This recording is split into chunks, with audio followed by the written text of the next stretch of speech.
tarefa e missão da Igreja, boa nova no amor proclamar, no diálogo com a cultura. Vestinantan Levaner. Essa é uma das palavras que contém na Shema Israel, a confissão de fé monoteísta judaica. Vestinantan Levaner, ensinará teus filhos, é talvez a primeira declaração explícita de que o povo judeu deve transmitir educação aos seus filhos. Vestinantan, e ensinarás os teus filhos, Levaner. Mas qual a importância disso? E quem tem esse papel na cultura judaica? Vestinantan Levaner, na Torá, obviamente refere-se aos pais. Mas o Talmud estende isso, ele amplia isso aos professores. E se a Torá vai dizer abertamente Kabed et abirra et amerra, ou seja, honre teu pai e a tua mãe, o Talmud vai dizer primeiro teu mestre. Num certo trecho do Talmud diz, se o teu pai e o teu professor se encontram carregando um peso, primeiro tire o peso do teu professor e depois do teu pai. Se o teu pai e o teu professor forem levados cativos, primeiro resgate o seu professor, depois resgate o teu pai. Agora, se o teu pai for um professor, aí você resgata primeiro o teu pai. O Talmud, com essa ideia, ele está colocando o papel do especialista acima do papel do pai. Para ele, na leitura dos sábios, o que um pai dá, um presente que um pai dá, o filho facilmente pode perder, uma camisa pode deixar de servir, mas o que o teu professor te ensina, isso vai te levar para sempre e por gerações. Você não estará aqui e aquilo que o teu professor te ensinou continuará nos seus filhos, netos, bisnetos, tataranetos. Assim, o Talmud acaba dizendo que, nos nossos tempos, se um pai diz não vacine, mas um especialista diz vacine, o Talmud diz vacine. Nessa mesma linha, o papel do mestre vai ficando tão grande na tradição judaica que os sábios vão dizer que aquele que ensina o filho de outra pessoa recebe o mérito de tê-lo gerado. Para poder embasar essa ideia, eles usam um trecho da Torá, de Números 3:1, onde diz, essas são as gerações de Moisés e Arão. Mas o texto da Torá vai falar só dos filhos de Arão. E os sábios entendem. Falou Moisés e Arão, mas só mostrou os filhos de Arão, porque Moisés os ensinou. Então os filhos de Arão foram creditados como os filhos de Moisés.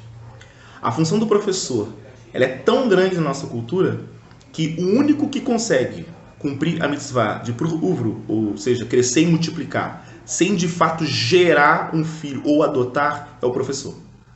Um professor, a partir do momento que ele ensina um aluno, ele, nessa interpretação, ele já cumpriu a mitzvah de crescer e multiplicar. Esses pensamentos acabam que sendo um caminho natural a partir da palavra do nosso livro sagrado, a Torá. Torá significa instrução. A educação, ela é a Torá. A Torá é educar, ela é instruir, ela é a guia do povo judeu. E se existem 2 judeus e 3 opiniões, numa coisa esses 2 judeus concordam.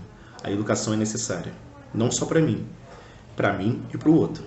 Nas palavras de Hillel, se eu não for por mim, quem vai ser por mim? Mas se eu sou só por mim, o que sou eu? E se não agora, quando?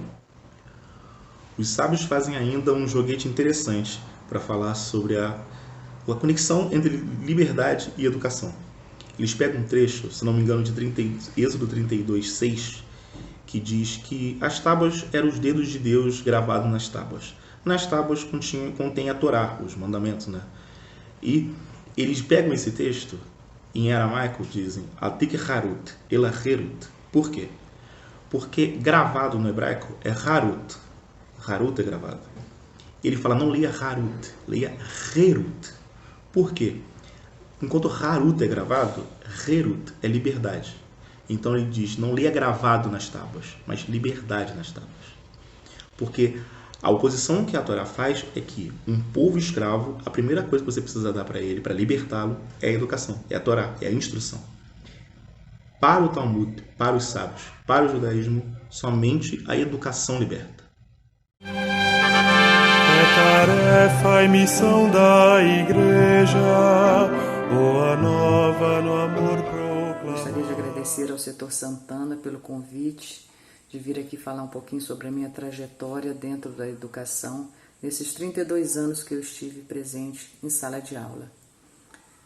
Eu com a campanha da fraternidade deste ano, Fala com Sabedoria e Ensina com Amor, eu me recordei lá, quando eu iniciei a minha carreira, que eu tive uma turma que eu tinha 5 séries dentro da mesma sala, da alfabetização à 4ª série. E aí lá, nesse período, eu tive que ter sabedoria e amor para dar conta da missão que me foi dada. Depois eu fui ser alfabetizadora durante 10 anos. E eu recebi alunos que vinham de casa e alunos que vinham do jardim da infância. E aí eu tinha que colocá-los todos no mesmo nível de aprendizagem para poder dar início à alfabetização. Foi uma missão desafiadora, porque também eles tinham que ficar todos alfabetizados no final do ano. E eles chegavam na escola com níveis de aprendizagem totalmente diferentes uns dos outros. Foi um período que eu também tive que falar com sabedoria e ensinar com amor.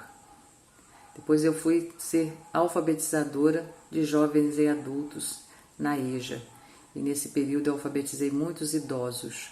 Esses idosos, muitos deles tinham vontade de aprender a ler e escrever, porque eles gostariam de aprender a ler a Bíblia. E uma idosa, no final do ano, quando ela conseguiu ler a Bíblia, ela falou que foi a realização de um sonho, porque era um desejo dela conseguir. E foi mais uma missão cumprida. Depois eu fui ser professora no ensino médio. Aí, junto com essa mudança na minha vida profissional, chegou também a tecnologia. Chegaram os computadores, os notebooks, os tablets, os celulares, as máquinas de xerox, e essa modernidade toda nos ajudou muito, nos auxiliou muito, mas também nos distanciou muito dos livros de pesquisa, dos trabalhos feitos à mão e daquela coisa toda que nós éramos acostumados. Nós tivemos que nos adaptar, mas foi um período também bem bacana, bem legal.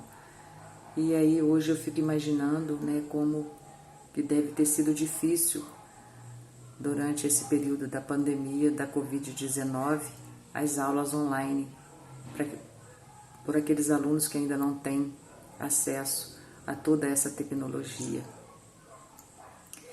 E eu fico torcendo para que, no futuro muito próximo, os profissionais de educação sejam valorizados pelo poder público, pela família, pelos alunos, porque a educação é o que vai fazer com que o nosso país cresça, que nossos alunos tenham mais conhecimento, que a nossa população saiba